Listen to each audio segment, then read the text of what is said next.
إن الحمد لله نحمده ونستعينه ونستغفره ونعوذ بالله من شرور أنفسنا وسيئات أعمالنا. من يهده الله فلا مضل له ومن يضلل فلا هادي له، وأشهد أن لا إله إلا الله وحده لا شريك له، وأشهد أن محمدا عبده ورسوله صلى الله عليه وعلى آله وصحبه ومن تبعهم بإحسان إلى يوم الدين. musidɓe julɓe tedduɓe on weltanama on jarnama on tolnama ka radio Tamata FM immorde koloma. haray alhamdulillahi rabbil alamin. haray karamokoɓe men ɓen ɓe hewtiɗo hande kadi fi waɗangol en oɗo émission mo tawi ko émission mo fodduɗen e muɗum, ko émission hanuɗo waɗede. haray hiɓe senorani en oɗo émission ɗulle ko karamokoɓe men homɓe oustaz Mouhammad Julde Bari. wano gelorɗon noon haray ɓeyɗo ko noon ɓe makete. haray min innenen ko Mouhammad Julde Diallo. haray hande kadi ko welo welo goo kadi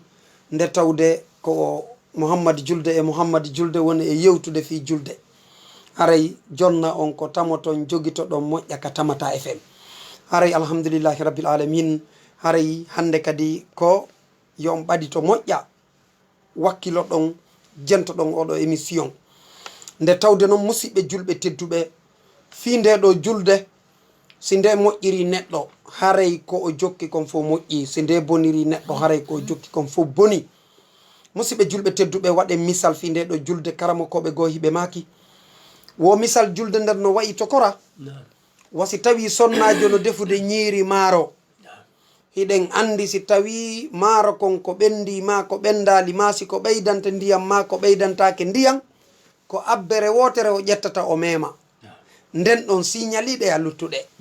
si tawi no nden ɗon wayi wo ko ɗum noon addata yo ɓeydu ndiyam ma yo ronku ɓeydude. awa julde nden ko no wayi. si julde nden moƴƴiri neɗɗo haray moƴƴi, si nde boniri neɗɗo haray boni. yo Allah dandu en bonde, yo Allah newnan en moƴƴa. haray tigi tigi on meɗe weltani on, duwani on, jarni on. haray meɗe wiya on ko saɗi moɗon, ko tooli moɗon inchallah. نعم الحمد لله ثم الصلاة والسلام على أشرف الأنبياء والمرسلين وعلى آله وأصحابه ومن استنى بسنته ونهج بنهجه إلى يوم الدين. وبعد،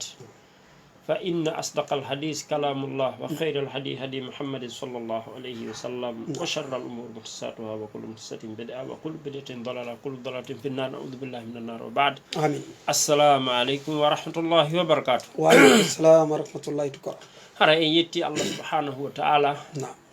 en juuli e oɗo nelaɗo makko, en joɗani ke ɓeɗo sahaba e makko. نعم hara en salmini julɓe ɓen fof kala ka ɓe woni. نعم e wi'ani en janganiɓe kisiye ko salminago ngo tawata Allah subhanahu wa ta'ala on wi'i ka deftere makko teddude suratu nisa,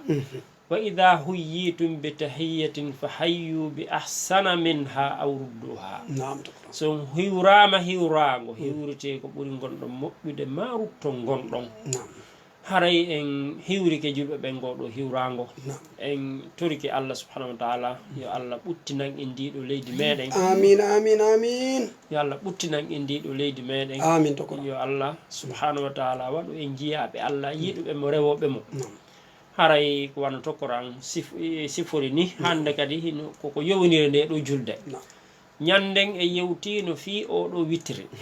anduɗe ñawore muɗum. بلت. hande ƴetten ɗiɗo naafiluji نعم juuleteɗi ɓaawo ɗeɗo julɗe farilla. نعم ko kañum hiɓɓodiri. ko kañum hiɓɓodiri. نعم yaren escalier escalier ma yaren daraja daraja fino ƴawire naten kal janna. fino ƴawren seeɗa seeɗa. نعم nden andi ɗiɗo wiyete a sunanu rawatib, sunnaji taɓutuɗi waɗeteɗi ɓaawo ɗeɗo julɗe farilla. haray ittamay Abdullah ibn Umar o inni hafistu an rasulillahi sallallahu alayhi wa sallam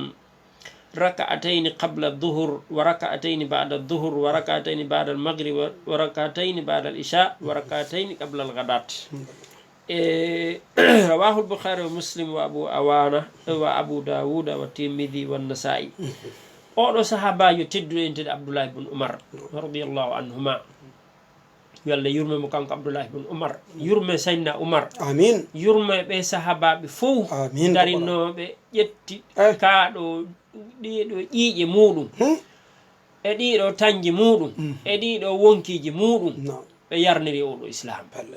haray en turki Allah yo Allah yurme ɓeɗo fof naada ɓe ka aljanna amin yurmidege maɓɓe naadde en ka aljanna amin arsika en ñembugol ɓe arsika en iwtirgol ɓa maɓɓe oɗo o maaki o inni mi hunjike e nelaɗo Allah on darɗe Allah o wi darɗe ɗiɗi o atti fana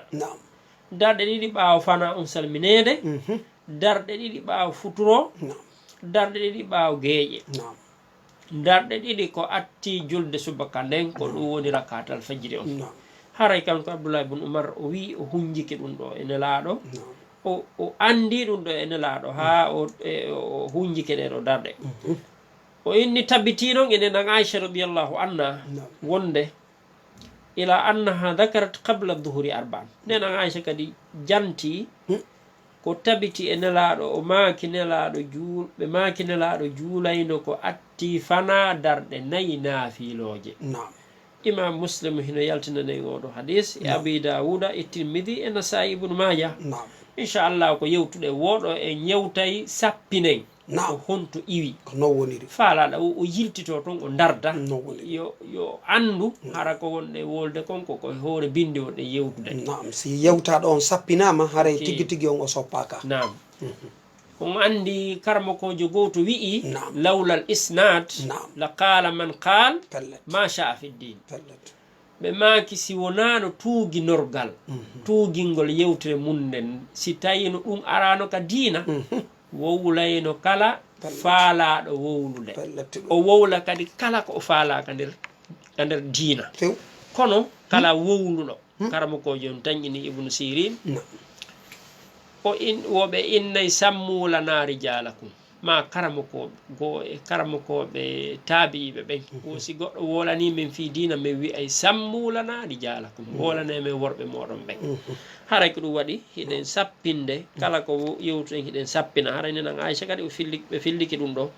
en andi ɗo e ɗeɗo hadiseje ɗiɗi hino sella ka waɗa 4 aɗo fana no sella ka waɗa 2 aɗo fana kono wata manko hin kono wota ɗiɗo manko sifere no wodi ta manko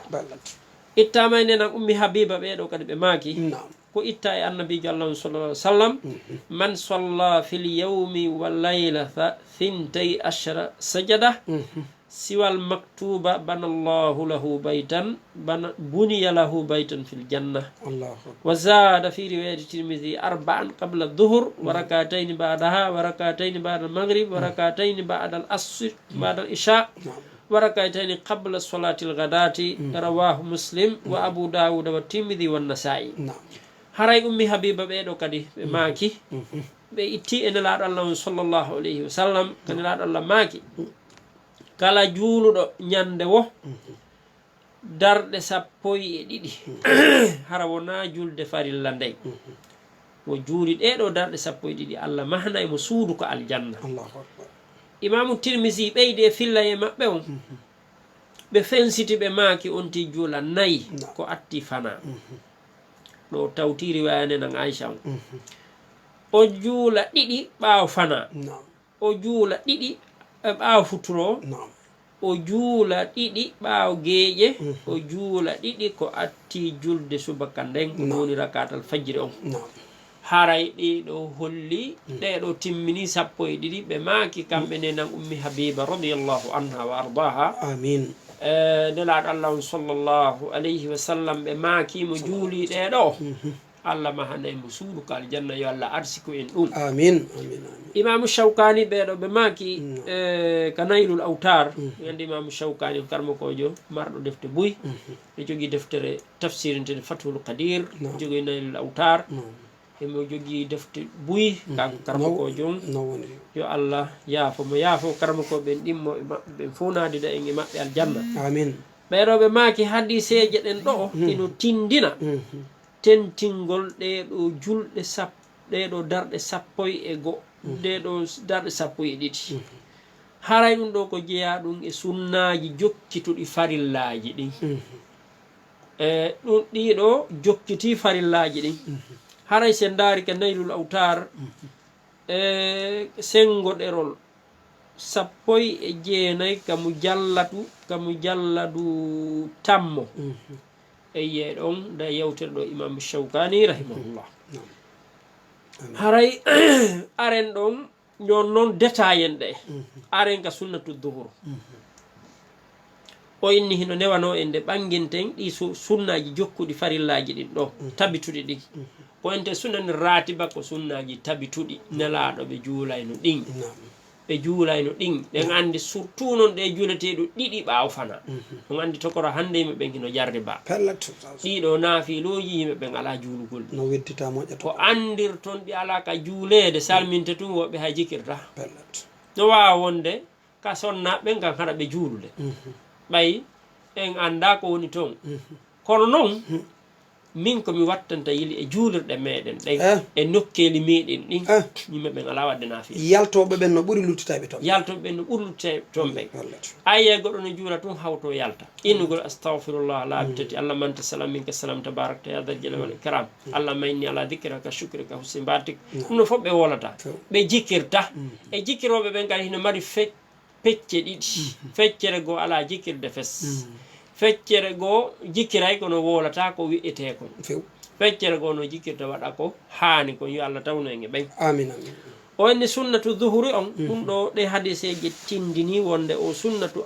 sunna attiɗo fana on haray ko on ɗo wini sunnatul qabliya oɗo ko arba raka'atin ko darɗe nayyi sabu dalil hadis nenan hafsa nenan aicha haray wala yunafi dalik hadisi ibnu umar oɗo kadi riwata hadisi abdoullahi bun umar andi abdoullahi bun umar o maaki ɗiɗi ɓeɗo nenan hafsa nenan aicha ɓe filli ɓe wi'i nayyi jon noon ɗum ɗo riwodira fof mum ɓurtu moƴƴude ko waɗi abdoullahi bun umar koko yi nelaɗo hino naafa kon o woni maakude ɓeyda kadi ko sonnaɓe nelaɗo koko ɓe yi nelaɗo naafa kon ɓe woni e fillade ko waɗi nelaɗo no wawayno naafude ka nder suudu mum hara abdoullahi bun umar ala nder haray ko ɗum famuɗen ɗo ino sella ka waɗa darɗe ɗiɗi no sella ka waɗa darɗe nayyi amma sunnanul ba'diya lidduhur jon noon ko sunnatul qabliya on yewtuɗen ɗo lidduhur o jon noon sunna bada salati duhur o sunna ɓaawo juulugol fana on o inni fakadi dallatil hadis o tindiniɗe ɗo hadiseje wonde oɗo sunna ko darɗe ɗiɗi tabiti ɓural darɗe nayyi kadi ɓaawo fana ittama e ummi habiba toujours kamɓe kadi ɓe maaki sami'tu nabiya sallllahu alayhi wa sallam yaqul man salla 4 raka'atin qabla duhur wa 4 ba'daha harramahu llahu ala nnar rawahu abu dawuda wa tirmidhiyu wa ibnu majah wannasa'i naam nena ummi habiba kadi ɓe maaki toujours wonde mi nani nelaɗo allah on sallllahu alayhi wa sallam hino maaka kala juuluɗo darɗe nayyi ko atti fana e darɗe nayyi ɓaawo fana allah subhanahu wa taala harminayi ɓanndu makko ndun e naatugol yiite allahu akbar allah harminayi ɓanndu makko ndun e naatugol yiite haray ɓeeɗo ɓe maaki ɗum kamɓe nenan ummi habiba ɓe wi ko nelaaɗo ɓe nani no maaka on anndi hadiseje ɗen fof hadiseje ɗen hino ɓurdi doole hadise o wiwɗo sami'tu e ra'aytu on ɗen ɗon ɗiɗi no mari doole ɓuri hadiseje go'o andi fo wata fotude ɗen andi haray sahabaɓe ngoɓe filloto e nelaɗo kon ɓe ndaray ha feewa si ɓe maaka ko ɗum waɗi si karmo koɓe usulo ɓen ɓe maaki assahaba kulluhum udul ɓenni sahaba ɓe fof koɓe nunɗuɓe ko waɗi ɓeɗo ko nelaɗo seedi taniɓe koɓe moƴƴuɓe ɓe maaki hayrun nasi qarni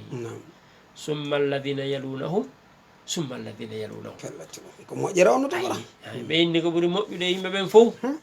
ko giral ngal mi wuuri ngal eɓen hikkiɓe ɗon eɓen hikkiɓe ɗon wande ko ɓen ɗon woni alqurunul mufaddala ha rawi on inni mi yejjitino laaɗo si makuno nayaɓal giral nayaɓal kaako ka tataɓal o inni miɗo fellete do tataɓal ngal kan ɓe makuno ɗum ɗon ha tati ɗo fof ko wattangol yiyal maɓɓe e makuji nelaɗo ɗi nam ɗum ɗo fof ko wattangol yili e ko nelaɗo allah maki on haray o inni jon noon ko tabiti noon kon e ɗiɗo naafiluji ko julɗe yani taho sunanuji ɗi sunanuji tentinaɗi ko wonte sunna tentinaɗo ko sunna mo nelaɗo waɗi toujours hara ɓe waɗaymo si innema sunna o tenta haray ko wonde ɓe waɗimo wonde ɓe accimo haray joni noon julde noon ɗeɗo noon julɗe ɗeɗo noon nayyi ko ɗiɗi andi nelaɗo maaki salatul layli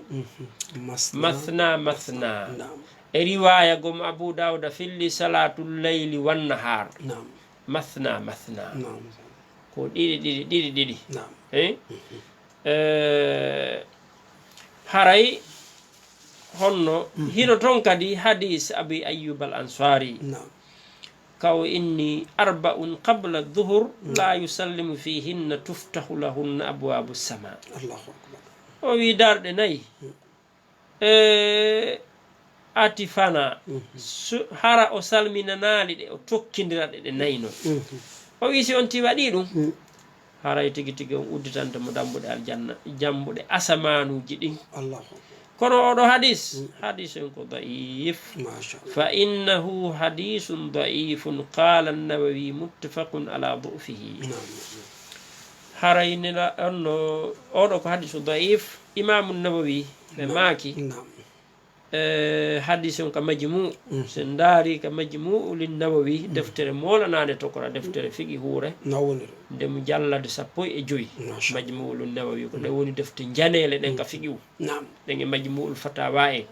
ɗen non ko deftere janele ɗen e Mughni Ibn Qudama en ko ɗe woni defte gogole molanaɗe ka dalil jiɗin ƴoggeteɗon ɓe maaki ɗon ka majmu'u ɗon senguɗe ɗo 56 kamu jalladu nayaɓo ɓe inni hadis on ko daif on sayi en faamiɗo wonde oɗo hadis o sella few ko waɗi wiyama ya tokkidirɗe ɗe nayyi noon ara salminani andi aray nandi e fana haray si neɗɗo mo anda ari yiiɗa juula ɗen wiyay fana ma on an a juulima laabi ɗiɗi ko ɗum waɗi haray oɗo hadis ko lowɗo joni ma hen sunnaji ko atti alansara on tabiti non annabijo Allah sallallahu alaihi wasallam ɓe maaki bayna kullu adhanayni salat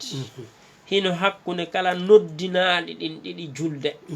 noddinaɗi ɗin ɗiɗi ko fanda ɗo ko noddinanu ndun e darnanu ndun ko ɗum fanda o inni hoore ɗum ɗo hino sar'ina juulugol ko atti alansara on wano joli noon e hadis Ali ibn Abi Talibin أن النبي صلى الله عليه وسلم كان يصلي قبل العصر 4 ركعات يفصل بينهما بالتسليم وند سينالي بما كن لا نك هينو جولا حق atti alansara on darde nayi ɓe sendidira hakkude majji salminago oɗo hadis Cheikhul Albani no sellinimo imam Tirmidhi kadi no fillimo alhamdulillah imam Cheikhul Albani inni ko hadis sahih wano ari noon ka deftere imam Tirmidhi sunanu Tirmidhi naam haray fillama kadi Abdullah ibn Umar oɗo kadi o maaki anna nabiyya sallallahu alayhi wa sallam qal rahimallahu imra'an salla qabla al-asri 4 hadise on kadi ko Abu Dawud fillima Tirmidhi ibn Khuzaima ibn Hibban haray imamul Albani Cheikh al Albani o inni hadise on ko hadisun hasan tuginolgal makko ngal tuginolgal ngal hino selli ɓe maaki kamɓe Ibnu Umar ɓe maaki kanko Abdullah ibn Umar o maakani en ɗo wonde laaɗo maaki yo Allah yurme neɗɗo juuluɗo ko hatti alansara on nayi ha karama woɓɓe go'o hino falja ɗon ɓe inno he sa juula e atti alansara ta juulu ɗiɗi juulu nayi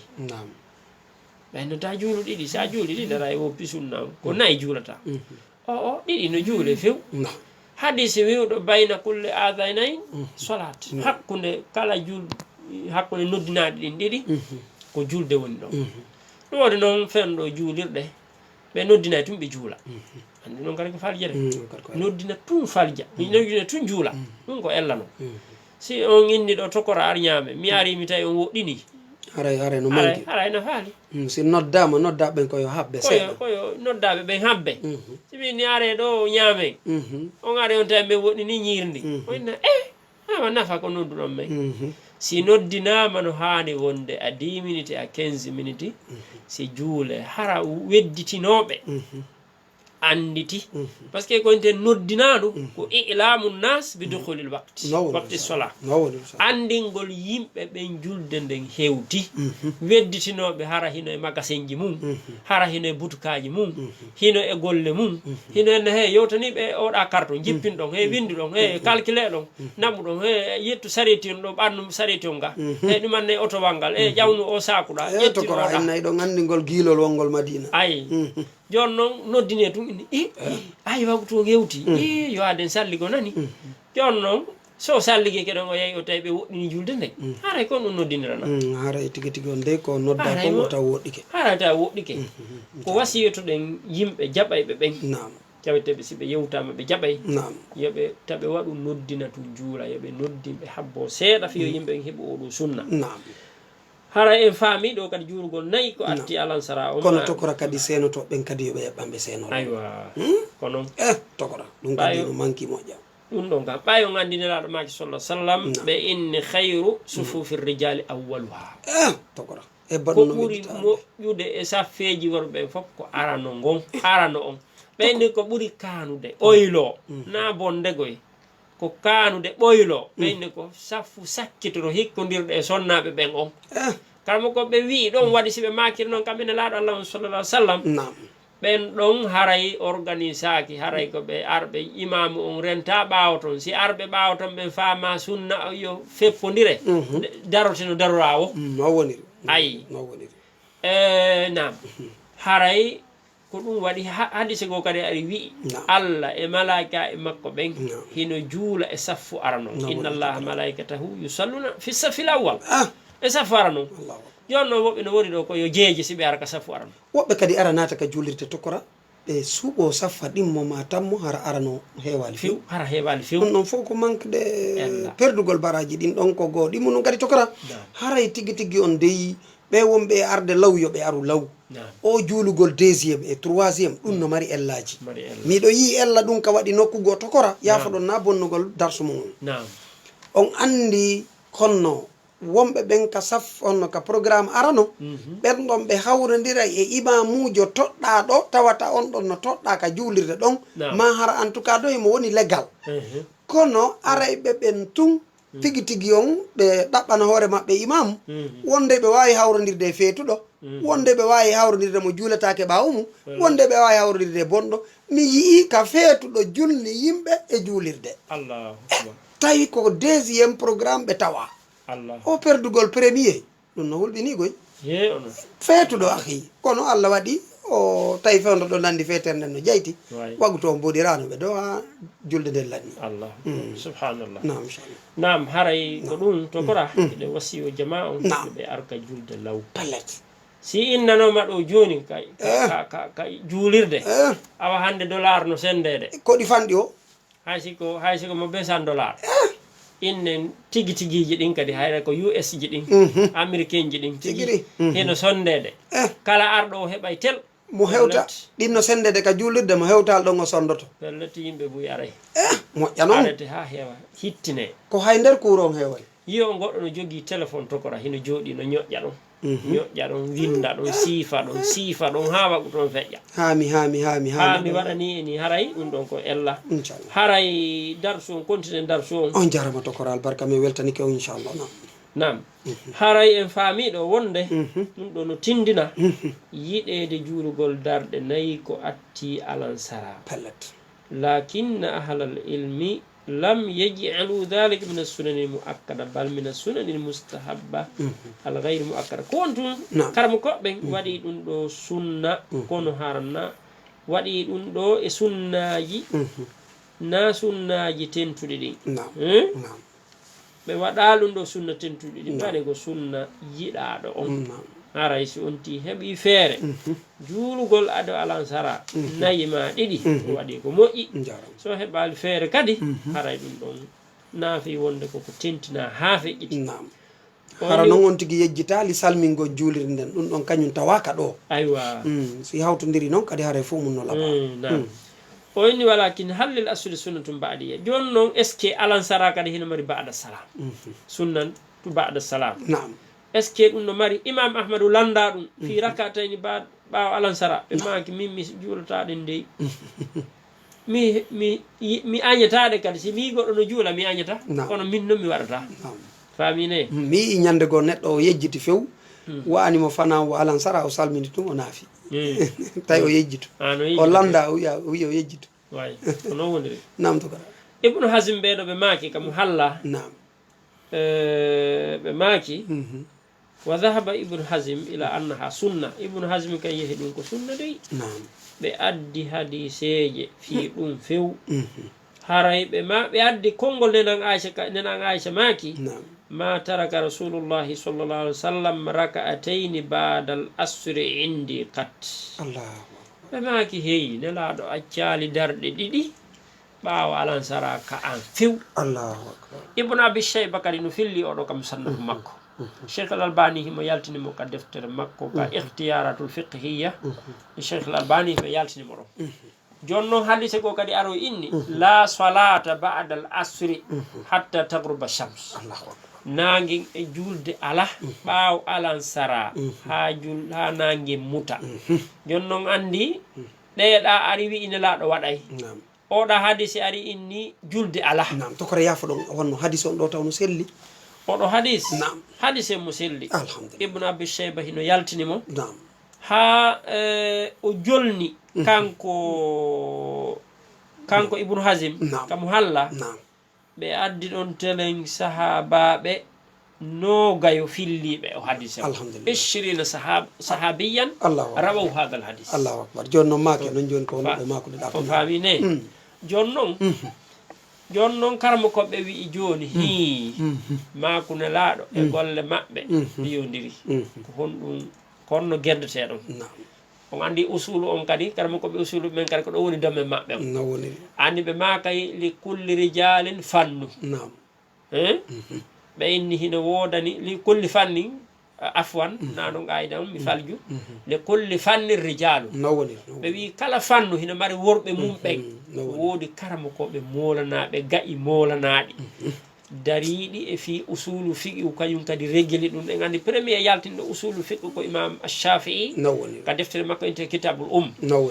haray ɓen ɗon ɓe inni noon joni hihinde si konngol nelaɗo e maku maɓɓe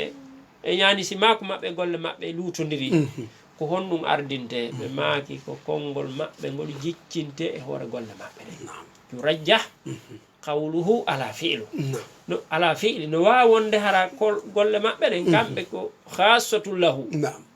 kamɓe khususiya hara ko kamɓe tum hertani kono konngol maɓɓe ngol hino dolni ɓuri golle maɓɓe ko waɗi no wawi wonde hara kadi ko sabu ɓe waɗiri joni noon si ɓe waɗi goɗɗum ɓe maaki goɗɗum haray noon ngo yo jiccine konngol maɓɓe ngol haray ko jiccide o ko konngol maɓɓe ngol haray tigui tigui on ko ɗum waɗi si yeehi karmo koɓe ɗuuɗuɓe faade e angal sar'inede juulugol ɓaawo alansara jumhurul ulama ɓe yeehi ila adam mashruiyati sunna ba'da al asri haray ko ɗum ɗon ɓuuri woni ko tabitike wallahu alam mahen ɗo sunnatul maghrib joni kadi sunnatul maghrib on juurgol ko atti futtuɗo ko ɗum ɗon oɗo mawdu kadi woni yewtude en o inni amma juurgol ko atti futtuɗo on hino yiɗa juula darɗe ɗiɗi kono ɗe tentinaka sabu konngol nelaɗo allah on sallllahu alayhi wa sallam ɓe maaki bayna kulle adanayni solat hakkunde kala julɗe ɗiɗi no nodna ɗiɗi julde no ɗon ɗon holli ɗawa julde si ɓe noddini ɗon e darnede e konngol maɓɓe goo kadi keɓe maaki sallu qabla al maghribi rak'atayn sallu qabla al maghribi rak'atayn sallu qabla al maghribi rak'atayn summa qala fi thalithati liman sha'a imam al bukhari fille oɗo hadis e abou dawuda ɓe maaki hey juule ko atti futuro darɗe ɗiɗi juule ko attude futuro darɗe ɗiɗi juule ko atti futuro darɗe ɗiɗi ka tammuɓe ma ko nande o yiɗuɗo ande o yiɗuɗo no wawi julde o inni amma bada al maghrib faqad taqaddam fi hadisi ibnu umar o inni en andi ɗo juulugol ko atti futuro on tigi tigi on tentinaka on tino wawi noon juulugol imamu nawawi kadi ɓe yaltini ka riyadu salihin wonde saha baɓɓe hiɓe nafayno kabbul ko atti futuro wo wonde sa arino a tawino hiɓe nafude a sikkayno taw futuro salminanoma hakke ko ɓe nafayno hino naafi few bon haray en faami ɗo hino naafe jon noon ɓe naatoɓe tun e futuro ka juulirde jooɗo est ce que ɓe hino mari dalil haray ɗon karma koɓɓen hino mari ɗum konnguɗi ɓe wii hadise wiwɗo julde ala la solata bada solatil asri hatta tagruba shams ɓe maaki ɗon ko nawafilu mutlak naafiluji wellitaɗi ɗi woni ala woni hanaka juulede ɓeni siko annawafil allati dawatil asbab ɗiɗo naafiluji marɗi sabu hino naafe hino jeeya e mako ɓe ɗum imam shawkani ka fatul qadir imam shafai kadi ko ɗum makiri haray cheikhul islam ibnu taymiya ibnu qayyim zawjiya cheikhul albani ɓenne fof koɓe maaki hino naafe bon joni noon wano woɓɓe gono naata ka juulirde hara alansara on hara nangue mutoyi hara lutti 5 minutes 6 minutes ɗe yo juule ɓen ɗon koye nder futuro on naati ɓen ɗon argol ɓe tun jooɗo harayno hulɓini ha wata taw hara ɓe dartike hadise wiwɗo ida dakhala ahdukumul masjid fala yajlis hatta yusalli rakatayn ayi haray ɗon ko ɓuuri moƴƴude ko so naati e nden ɗon leere himo wawi juulugol ko ɗum ɗon ɓuuri moƴƴude joni noon haray kadi natugol law juula ɗen ɗon no ɓuuri daragol ka yaasi diskita fi piiji ɗi ala nafoore diskita fi woɓɓe kadi saabu natugol ronka juulugol ngol ɓe wona ka yaasi ɓe yewta fi ko nafataɓe aduna e lahara ɓe acca ka nafa maɓɓe aduna e lahara on heɓoto ɗon natugol ka juulirde juula ɗe ɗo darɗe nam amma noon juulugol ɓaawa futuro on ɗum ɗo hino tabiti hino selli ken e hadise nenan ancene e hadise nenan ummi habiba nelaɗo juuli ɓaawa futuro darɗe ɗiɗi ɗen ɗon ko tentinaɗe nelaɗo accali ɗen hino yiɗa noon janngugol e ɗe e suratul kafirun darde arde ndey timmere nden qul huwallah haray ko ɗum ɗon woni ɗeɗo darɗe juuleteɗe ɓaawa futuro on darɗe juuleteɗe kadi atti geeƴe ɗen ko darɗe ɗiɗi ɗen ɗon kadi ɗe tenta ɓeni gayru mo ta akkid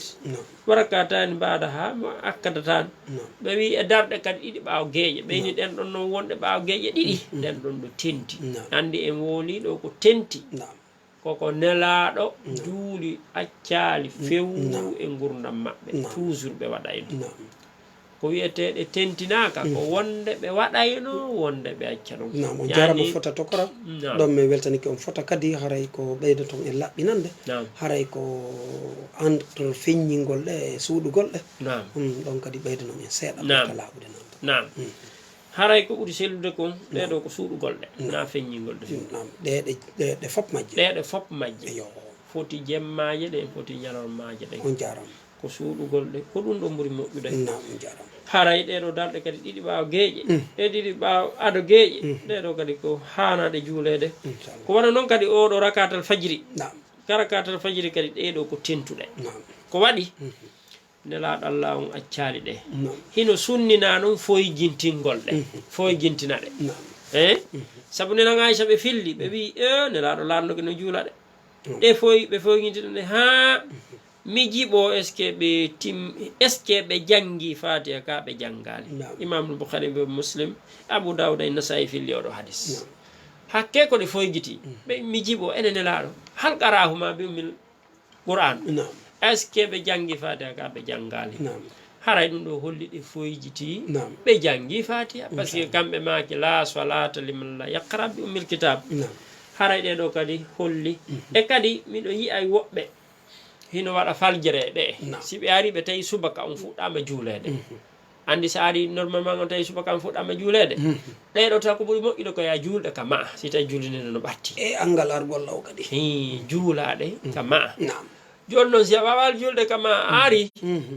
a tawi subaka fuɗɗama juulede a juulay subaka on nam nelaɗo maki ida uqimati sola fala solata illa al maktuba si julde nden darnanama julde farilla nden ala julde ɗum sona farilla on ko ya tawtuɓe juulon ɗon si on salmini kadi nayi on salmini tun imma tokkaɗe ɗon direct andi ñande go seydna omar radiallahu anhu no hikkodire goɗɗo ka julde salmina tun o maƴi e tokkugol julde farilla nde sunna on ɗon seydna omar nanguino ni pooɗiti mo joɗɗinimo allahu akbar wi jooɗo wota tokkidir sunna on e farilla on nelaɗo tawi no siiwi ɓe ɓe maaki ahsanta yabnal khattab allahu akbar a moƴƴini ko ni haniri joni goɗɗo si o tawi ka subaka juula yino juulede ko yo tata ɓe juula subaka on si subaka on salminama ko yo jikkira ha o gayna o waɗa asikariji makko ɗi ma o jikkira a moyi o gayna jikkirgol ngol he après noon o immo o adda ɗe himo wawi juulugol ɗe ka juulirde ɗon himo wawi yawgol juula ɗe ka suudu en tant que nangue ngen fuɗali hino fuɗɗaki fuɗugol no dagui ka o juula ɗe so wetoyi noon subaka woni ha o immike fewno ka nangue fuɗata ɗum haray tigui tigui o nayo julɗe fewno nden ɗo leere khilafa li abi hanifa kamɓe maaki hay subaka on so fini ka fewno nangue fuɗata ɗon taw julɗon hay farilla on kono ko selli kon wallahu alam ko jumhur on ko wi kon yo juuli subaka on so juuli subaka on wattata subaka on o salmina après o wona ɗon noon ha si nangen towi seeɗa 9h 10h o juula ɗeɗo ko ɗum ɗo ɓuuri sellude wallahu alam haray ko ɗo wonɗen e hakkude ɗiɗo haray ko hikkitiɗo yon no wawi udditugol ligne o inchallah naɓiden kenen te soggen kenen haray musidɓe julɓe tedduɓe o weltanama fota on jarnama moƴƴa haray o yiido tamata ko jonni on konko tamon haray noon tamata kadi no yiɗi yon addanɓe kamɓe kadi koɓe tama wonde addon publicité ji mon ɗin ka wallitoɗon oɗo radio hara on wedditake e radio o nde tawde noon wallidiral ngal si woni e piiji ɗin hara hino laaɓa ha tokora haray tigui tigui on ndeyi ɓeɗo hino walli en hiɗen heɓude ko tamen ka dina enen kadi wallenɓe ɓe heeɓa koɓe tama wonde adda publicité ji ɗin kala ko anduɗon radio nafay on adde ka tamata e fam ɗo wallitoɗon ɓe inchallah haray ko toolimoɗon hiɗo wawi noddude 662 16 33 99 et 628 49 75 83 haray ko toolimoɗon haray meɗen habbi on inchallah naam haray ɗeɗo noon kon ɗum jangguete e majje naam ko jangguete e majje kon ko darde arnere nden wano joli noon enilaɗo allah sallallah alih w sallam ko kafiruna woni ko jangguete e darde arnere nden ɓaawa fatiha machallah haray darde ɗimmere nde ko ɓuuri folla woni ko jangguete haray ko ɗiɗo joli nelaɗo ɓe hewno juulirgol ɗum ɗon ma ɗum oɗo aya wonɗo e suratu ali imran ka allah subhanahu wa taala wi qulu amanna billahi wa ma unzila ilayna e wonɗo e suratu baqara e aya goo kadi wonɗo e suratu ali imran ka allah subhanahu wa taala wi qul ya ahla alkitabi ta'alaw ila kalimatin sawa'in baynana wa baynakum alla na'budu illa allah ayeje tu yewte fi tawhide ko tabintinani allah subhanahu wa taala tawhide tun haray ko goɗɗum e ɗum ɗo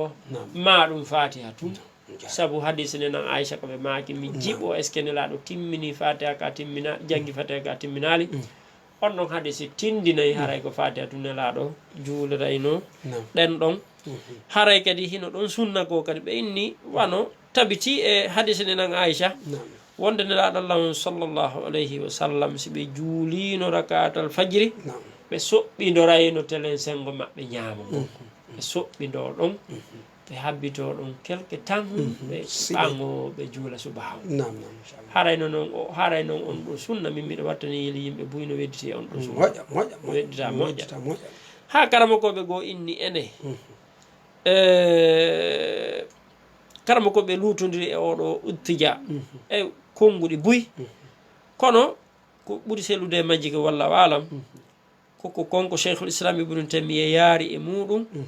ko sunna wonande on juulay ɗo jemma e tawi o juulay jemma o waali juulude ara ɗum ko sunna e makko ma wawi ɗumannagol soɓɓindagol ɗum gokkum fowtina ɗon ɓandu makko ɗum seeɗa si subaka on juule Naam. amma noon si tawi o juulata jemma ɗe gandi woɓɓe ka dankiki maɗɗiɓe e 21 heures neɓa siki ma e 20 heures tuttiɓe o e 5 heures 30 ma e 6 heures ferɗo haray haray danɗe goo ko noon wayi haray noon neɗɗo on yo andu ñande go o jippinte kindanki pellet o naɓe o walline e nder leydi yimɓe ɓen fof accamo ɗon tokara so anditi ɗum goy o lorrata yimɓe ɓen ayi yo neɗɗo on andita ɗum o reeno e haqqeji Allah ɗi hakkeji yimɓe ɓen o wona rewowo Allah pellet ɗum andi woɓɓe kan dewal maɓɓe ngal koɓe amparanti ga dewal ɓe amputuni koyo ɓe accu ha ngal démara ɓe fokkita moƴƴa si ɓe nangi ɓe ƴawi awa si ɓe woppiti ɓe piitike leydi ɓe barmi ma ɓe heeli awa no hela koyɗe woɓɓe kono waɗata e dewal par ce que woɓɓe ɗon andi e julde nden toujours koyoɓe ka salmina o hiɓe hedduri ɓe fuɗotata imam ɓe landida e makko andi salminteɗo kala salminteɗo ta no heddori ko jangguete no heddori julde no heddori darɗe ɗiɗi darɗe tati andi on ɗon no wawi wa amparanti no woniri dokora andi joni so ari ha Bambeto ɓe inni awa il faut tawi kala fuɗo Bambeto o woppi ɗon andi ɓe aray ha kolo maɗo o noddaɓe honto wonɗa ha miɗo Bambeto e menen min feƴƴino ƴettu ɗon oto ara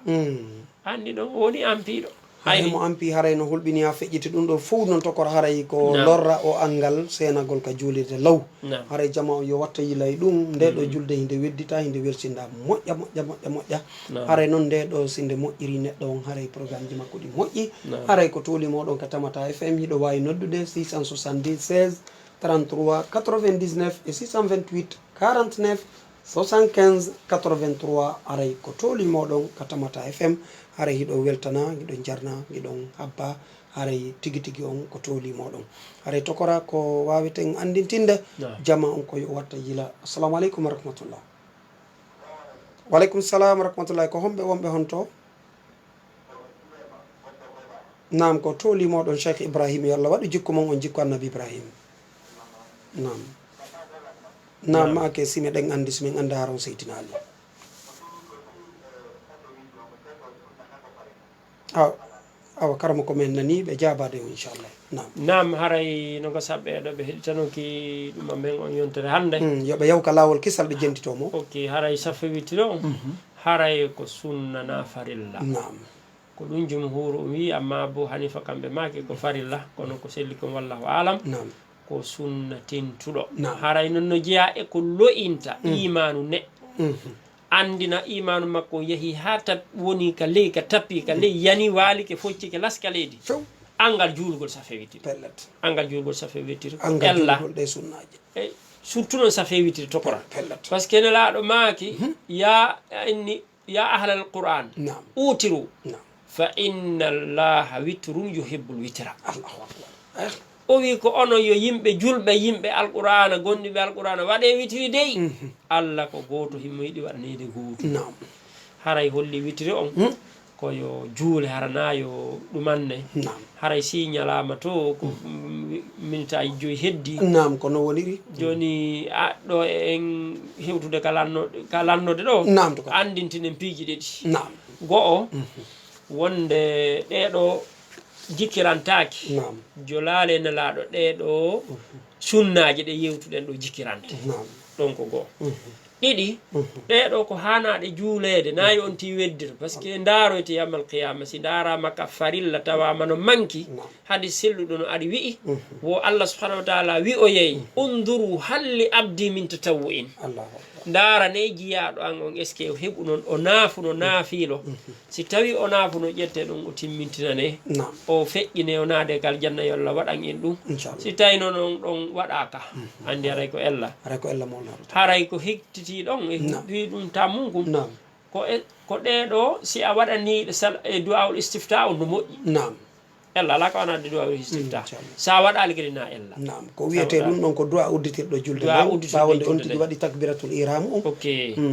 du'a ko janggata ɗon ko waɗugol ɗum ɗon no ella ala janggude suratu wongol hono si on te waɗal na ella ko tentina kon du'a on ma waɗe ko ka julɗe farilla inchallah ma ka julɗe jemmaje ɓe gaɗine laaɗa ko ɓe makano ka julɗe jemmaji si ɓe ɓaŋike haray ko ɗum ɗo annino ɗen andintingol on jarama fota mi weltani ko moƴƴa to kora haray o weltanama on jarnama haray min innenen ko Mouhamadou Julde Diallo jibinande Bagnal Labbe andiraɗo on lawol kisal e Bagnal technologie service haray ko tooli moɗon ka Bagnal technologie service fiye wallidirno jangguire haray duɗɗe ɗen no woodi mo kala min waɗanaymo duɗal makko ngal ka makko no jangguira haray numéro on ko 628 08 87 07 et 664 33 06 56 haray namto kora make numéro mum o haray to anoɗon min kadi numéro an on haray ko 622 98 97 21 622 97 98 97 21 haray 664 23 93 34 haray ko ɗiɗo woni numéro ji an ɗin ɗi son falama landagol haray mi weltanike onon heeɗiɓe ɓen mi weltanike kadi joom radio on mi weltanike kadi haray tokora am ɓeɗo seniɓe sembingol en ka émission ɗo partage ana en oɗo émission ka lawol kisal haray faalaɗo heɗagol oɗo wo yo nato ka lawol kisal haray o heɗoto ɗon ko tawata ka o famata kala ka o nani ko o nani o famari nder to ma jiɓimo yo noddu e numéro an on o landomi hara inchallah mi jaaboto musilam wawi simi wawata mi nodda karmakoɓe am ɓen walla docteur Mouhamadou Wuri hafidahullah e oustaz Mouhamadou Hafiz Sow e docteur Ba hara e oustaz Talibe Sow hafidahumullahu jami'an wa ra'ahum haray ɓeɗo woni karmakoɓe am ɓen haray ɓeɗo so noddi ɓeɗo on heɓay ko laaɓi poyi ko faamo toon inchallah haray ɗen daro ɗo haray rabbana taqabbal minna innaka anta samiul alim تب علينا منا إنك أنت التواب الرحيم اللهم أعز الإسلام والمسلمين اللهم أصلح بيننا اللهم أصلح بيننا اللهم أصلح بيننا يا أرحم الراحمين رب العالمين اللهم اهدنا سبل السلام اللهم جنبنا الفتن ما ظهر منها وما بطن اللهم جنبنا الفتن ما ظهر منها وما بطن يا أرحم الراحمين يا رب العالمين اللهم صل على محمد وعلى آل محمد كما صليت على إبراهيم وعلى آل إبراهيم إنك حميد مجيد وبارك على محمد وعلى آل محمد كما باركت على إبراهيم وعلى آل إبراهيم إنك حميد مجيد haray eɗen weltani kadi ɓeɗo journaliste ɓe ɓeɗo technicien ɓe wonɓe feƴƴinande ɗiɗo émission ji yo Allah waɗanɓe ɗiɗo joddi aljanna yaɓe e walloɓe dina kan no sakitoro okkaɓe baraji ko okkuno sahabaɓe madina wirnoɓe wonnoɓe muhajirinayi hada billahi tawfiq assalamu aleykum wa rahmatullahi wa barakatuh. Wa aleykum assalam wa rahmatullahi wa barakatuh.